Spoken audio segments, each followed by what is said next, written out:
From an ancient love story, we read that Isaac went out to meet Rebekah.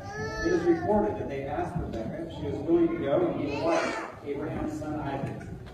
So I ask you, Diana, our day, will you go and become the wife?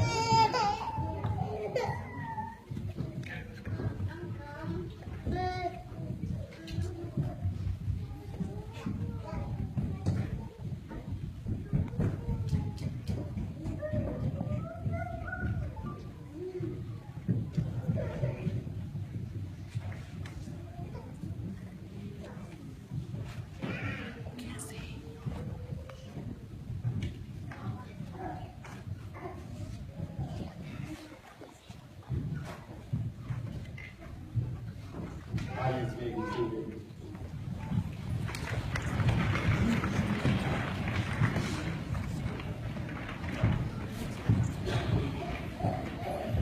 David and Diana, this is it. This is the big day. Last night you took a step of faith in baptism, seeking Jesus to wash away your